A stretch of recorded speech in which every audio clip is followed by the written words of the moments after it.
Chapter 28.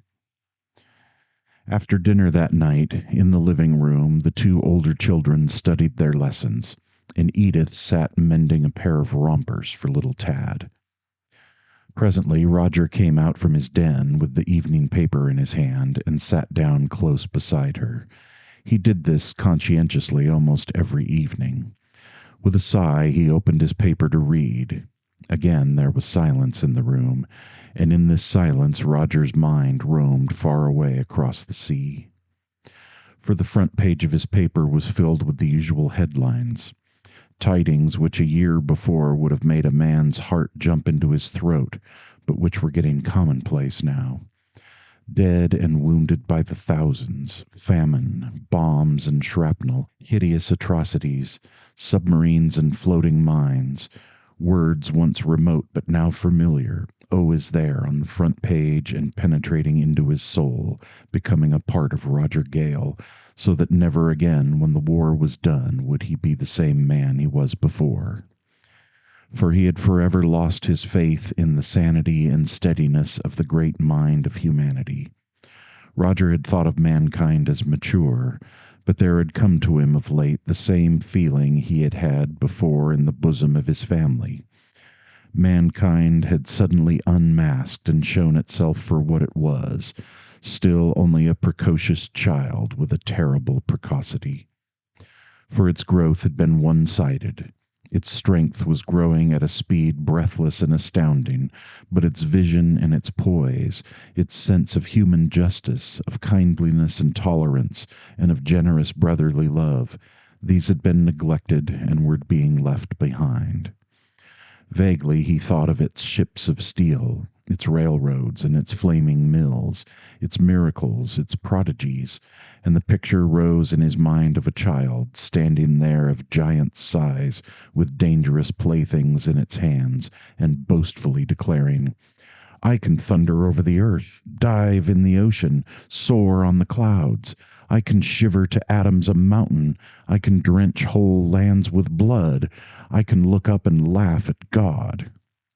And Roger frowned as he read the news. What strange new century lay ahead? What convulsing throes of change? What was in store for his children?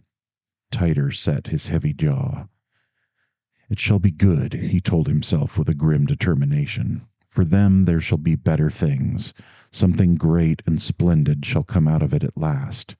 They will look back upon this time as I look on the French Revolution." He tried to peer into that world ahead, dazzling, distant as the sun. But then with a sigh he returned to the news, and little by little his mind again was gripped and held by the most compelling of all appeals so far revealed in humanity's growth, the appeal of war to the mind of a man. He frowned as he read, but he read on. Why didn't England send over more men? The clock struck 9. "Now, George, now, Elizabeth," Edith said. With the usual delay and reluctance, the children brought their work to an end, kissed their mother, and went up to bed. And Edith continued sewing. Presently she smiled to herself. Little Tad had been so droll that day. On the third page of his paper, Roger's glance was arrested by a full-column story concerning Deborah's meeting that night. And as in a long interview he read here in the public print the same things she had told him at supper, he felt a little glow of pride. Yes, this daughter of his was a wonderful woman, living a big useful life, taking a leading part in work which would certainly brighten the lives of millions of children still unborn. Again he felt the tonic of it. Here was a glimmer of hope in the world. Here was an antidote to war. He finished the column and glanced up. Edith was still sewing. He thought of her plan to sell all she possessed in order to put her children back in their expensive schools uptown. Why can't she save her money, he thought. God knows there's little enough of it left, but I can't tell her that. If I do, she'll sell everything, hand me the cash, and tell me she's sorry to be such a burden. She'll sit like a thundercloud in my house. No, he could say nothing to stop her, and over the top of his paper her father shot a look at her of keen exasperation. Why risk everything she had to get these needless frills and fads? Why must she cram her life so full of petty plans and worries and titty-tatty little jobs? For the Lord's sake, leave their clothes alone. And why these careful little rules for every minute of their day, for their washing, their dressing, their eating, their napping, their play, and the very air they breathed? He crumpled his paper impatiently. She was always talking of being old-fashioned. Well, then, why not be that way? Let her live as her grandmother had, up there in the mountain farmhouse. She had not been so particular. With one hired girl, she had thought herself lucky. And not only had she cooked and sewed, but she had spun and woven, too, had churned and made cheese and pickles and jam and quilts and even mattresses. Once in 2 months she had cut Roger's hair, and the rest of the time she had let him alone, except for something really worthwhile, a broken arm, for example, or church. She had stuck to the essentials. But Edith was not old-fashioned, nor was she alive to this modern age. In short, she was neither here nor there. Then from the nursery above her smallest boy was heard to cry. With a little sigh of weariness, quickly she rose and went upstairs, and a few moments later to Roger's ears came a low, sweet, soothing lullaby. Years ago Edith had asked him to teach her some of his mother's cradle songs, and the one which she was singing tonight was a song he had heard when he was small, when the mountain storms had shrieked and beat upon the rattling old house, and he had been frightened and had cried out, and his mother had come to his bed in the dark. He felt as though she were near him now, and as he listened to the song, from the deep well of sentiment which was a part of Roger Gale rose memories that changed his mood, and with it his sense of proportions. Here was motherhood of the genuine kind, not orating in Cooper Union in the name of every child in New York, but crooning low and tenderly, soothing one little child to sleep, one of the 5 she herself had borne, in agony without complaint. How Edith had slaved and sacrificed, how bravely she had rallied after the death of her husband. He remembered her a few hours ago on the bed upstairs, spent and in anguish, sobbing alone. And remorse came over him. Deborah's talk at dinner had twisted his thinking, he told himself. Well, that was Deborah's way of life. She had her enormous family, and Edith had her small one, and in this hell of misery which war was spreading over the earth, each mother was up in arms for her brood. And by George, of the two, he didn't know but that he preferred his own flesh and blood. All very noble, Miss Deborah, and very dramatic to open your arms to all the children under the moon and get your name in the papers. But there was something pretty fine in just sitting at home and singing to one. All right, little mother, you go straight ahead. This is war and panic and hard times. You're perfectly right to look after your own. He would show Edith he did not begrudge her this use of her small property, and more than that, he would do what he could to take her out of her loneliness. How about reading aloud to her? He had been a capital reader during Judith's lifetime, for he had always enjoyed it so. Roger rose and went to his shelves and began to look over the volumes there. Perhaps a book of travel, Stoddard's Lectures on Japan. Meanwhile, Edith came into the room, sat down, and took up her sewing. As she did so, he turned and glanced at her, and she smiled brightly back at him. Yes, he thought with a genial glow, from this night on he would do his part. He came back to his chair with a book in his hand, prepared to start on his new course. Father, she said quietly. Her eyes were on the work in her lap. Yes, my child, what is it? It's about John, she answered, and with a movement of alarm he looked at his daughter intently. What's the matter with John? He inquired. He has tuberculosis, she said. He has no such thing, her father retorted. John has Pott's disease of the spine. Yes, I know he has, she replied, and I'm sorry for him, poor lad. But in the last year, she added, certain complications have come, and now he's tubercular as well.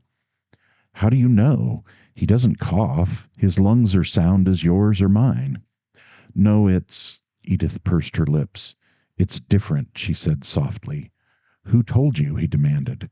Not Deborah, was the quick response.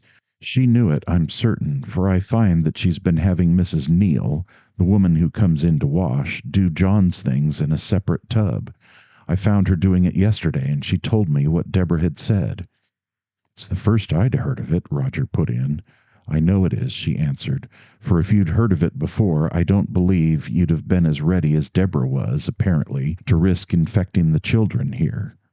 Edith's voice was gentle, slow, and relentless. There was still a reflection in her eyes of the tenderness which had been there as she had soothed her child to sleep.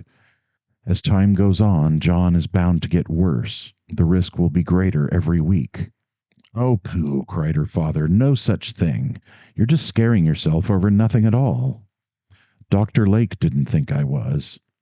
Lake was the big child specialist in whose care Edith's children had been for years. I talked to him today on the telephone, and he said we should get John out of the house. Roger heartily damned Dr. Lake. It's easy to find a good home for the boy, Edith went on quietly, close by, if you like, in some respectable family that will be only too thankful to take in a boarder. How about the danger to that family's children? Roger asked malignantly. Very well, father, do as you please. Take any risk you want to. I'm taking no risk, he retorted. If there were any risk, they would have told me. Alan and Deborah would, I mean. They wouldn't, burst from Edith with a vehemence which startled him. They'd take the same risk for my children they would for any street urchin in town. All children are the same in their eyes, and if you feel as they do, I don't feel as they do. Don't you? Then I'm telling you that Dr. Lake said there was a very serious risk every day this boy remains in the house. Roger rose angrily from his chair. So you want me to turn him out tonight? No, I want you to wait a few days until we can find him a decent home. All right, I won't do it. Very well, father, it's your house, not mine. For a few moments longer she sat at her sewing while her father walked the floor. Then abruptly she rose, her eyes brimming with tears, and left the room, and he heard a sob as she went upstairs. Now she'll shut herself up with her children, he reflected savagely, and hold the fort till I come to terms. Rather than risk a hair on their heads, Edith would turn the whole world out of doors. He thought of Deborah, and he groaned. She would have to be told of this, and when she was, what a row there would be. For Johnny was one of her family. He glanced at the clock. She'd be coming home soon. Should he tell her? Not tonight. Just for one evening he'd had enough. He picked up the book he had meant to read, Stoddard's Lectures on Japan, and Roger snorted wrathfully. By George, how he'd like to go to Japan, or to darkest Africa, anywhere. Chapter 29. But later in the evening, when Alan and Deborah came in, Roger, who in the meantime had had a good hour in Japan and was somewhat relaxed and soothed, decided at once this was the time to tell her and have done with it. For Deborah was flushed with triumph. The meeting had been a huge success. Cooper Union had been packed to the walls, with an overflow meeting out on the street. Thousands of dollars had been pledged, and some big politicians had promised support, and men and women, rich and poor, had volunteered their services. She started to tell him about it, but noticed his troubled expression and asked him what was on his mind. Oh, nothing tremendous, Roger said. I hate to be any damper tonight. I hadn't meant to tell you tonight, but I think I will now, for you look as though you could find a solution for anything. Then I must look like an idiot, his daughter said good-humoredly. What is it? She demanded. It's about John. Her countenance changed. Oh, is he worse? Edith thinks he is, and she says it's not safe. I see. She wants him out of the house. Tell me what she said to you. As he did so, she listened intently, and turning to Alan at the end, What do you say to this, Alan? She asked. Is there any real risk to the children? A little, he responded, as much as they take every day in the trolley going to school. They never go in the trolley, Deborah answered dryly. They always go on the top of the bus. She was silent for a moment. Well, there's no use discussing it. If Edith feels that way, John must go. The house won't be livable till he does. Roger looked at her in surprise. He felt both relieved and disappointed. John's only one of thousands to her, he told himself aggrievedly. He isn't close to her. She hasn't room.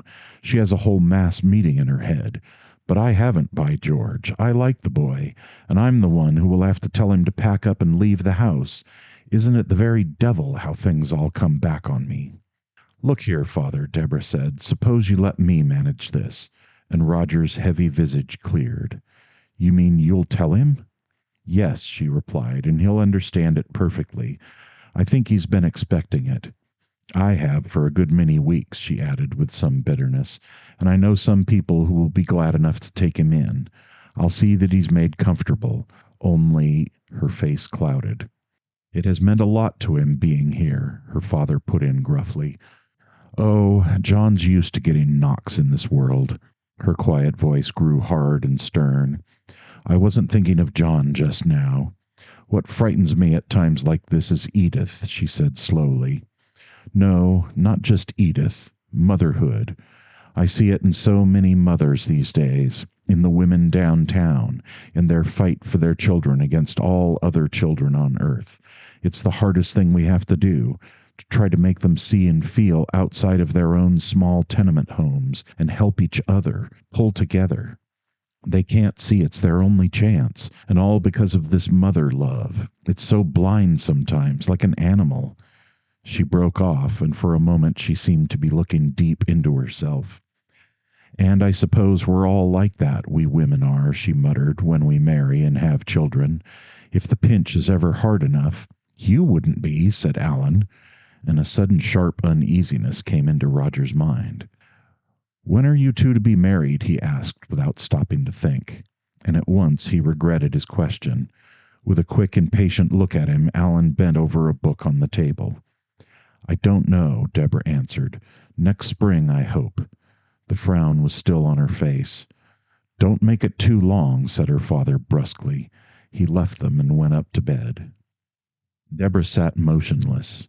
She wished Alan would go, for she guessed what was coming and did not feel equal to it tonight. All at once she felt tired and unnerved from her long, exciting evening. If only she could let go of herself and have a good cry. She locked her hands together and looked up at him with impatience. He was still at the table. His back was turned. Don't you know I love you? She was thinking fiercely. Can't you see it? Haven't you seen it? Growing day after day? But I don't want you here tonight. Why can't you see you must leave me alone? Now, this minute. He turned and came over in front of her and stood looking steadily down. I wonder, he said slowly, how well you understand yourself. I think I do, she muttered. With a sudden twitching of her lips, she looked quickly up at him. Go on, Alan. Let's talk it all over now if you must. Not if you feel like that, he said. At his tone of displeasure, she caught his hand. Yes, yes, I want to. Please, she cried. It's better, really. Believe me, it is. He hesitated a moment. His wide, generous mouth set hard, and then, in a tone as sharp as hers, he demanded, Are you sure you'll marry me next spring? Are you sure you hope you will next spring? Are you sure this sister of yours in the house, on your nerves day and night with this blind, narrow motherhood, this motherhood which frightens you, isn't frightening you too much? No, a little, but not too much. Her deep, sweet voice was trembling. You're the one who frightens me. If you only knew, when you come like this, with all you've done for me back of you. Deborah, don't be a fool. Oh, I know you say you've done nothing, except what you've been glad to do. You love me like that, but it's just that love. Giving up all your practice little by little and your reputation uptown, all for the sake of me, Alan, me. You're wrong, he replied. Compared to what I'm getting, I'm giving up nothing, can't you see? You're just as narrow in your school as Edith is right here in her home. You look upon my hospital as a mere annex to your schools, when the truth of it is that the work down there is a chance I've wanted all my life. Can't you understand, he cried, that instead of your being in debt to me, it's I who am in debt to you? You're a suffragist, eh? A feminist, whatever you want to call it. All right. So you want to be equal with man. Then, for God's sake, why not begin? Feel equal. I'm no annex to you, nor you to me. It has happened, thank God, that our work fits in, each with the other. He stopped and stared, seeming to shake himself. He walked the floor, and when he turned back, his expression had changed. Look here, Deborah, he asked with an appealing, humorous smile. Will you tell me what I'm driving at? Deborah threw back her head and laughed, and her laughter thrilled with relief. How sure I feel now that I love him, she thought. You've proved I owe you nothing, she cried, and that men and women of our kind can work on splendidly side by side, and never bother our poor little heads about anything else, even marriage. We will, though, he retorted. The next moment she was in his arms. Now, Deborah, listen to reason, child. Why can't you marry me right away?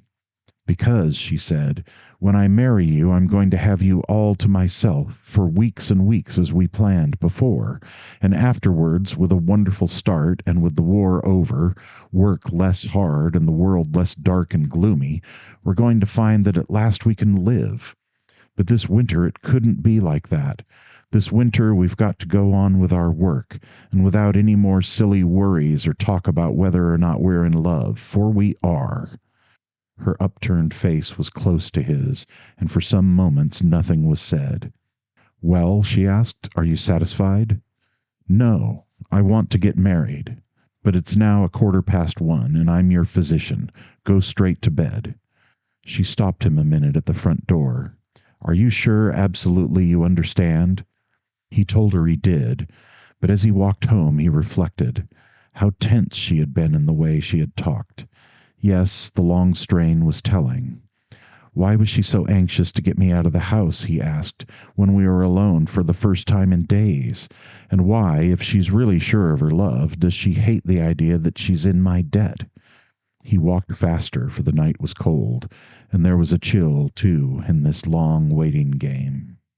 Roger heard Deborah come up to bed, and he wondered what they had been talking about. Of the topic he himself had broached, each other, love, and marriage?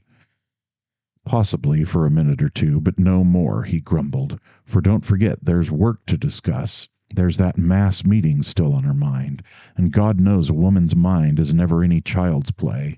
But when you load a mass meeting on top— Here he yawned long and noisily. His head ached. He felt sore and weak from the evening's entertainment my other daughter gave me. No, he was through. He had had enough. They could settle things to suit themselves.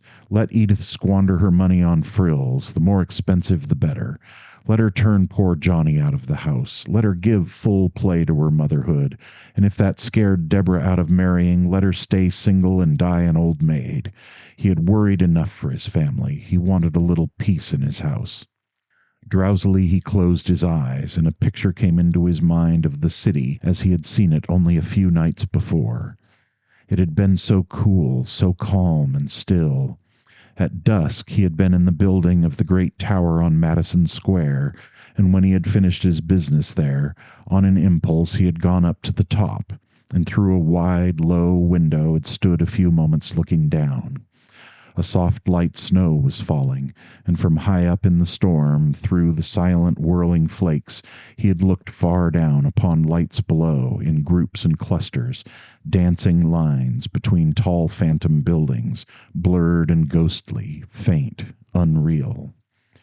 From all that bustle and fever of life there had risen to him barely a sound, and the town had seemed small and lonely, a little glow in the infinite dark, fulfilling its allotted place for its moment in eternity.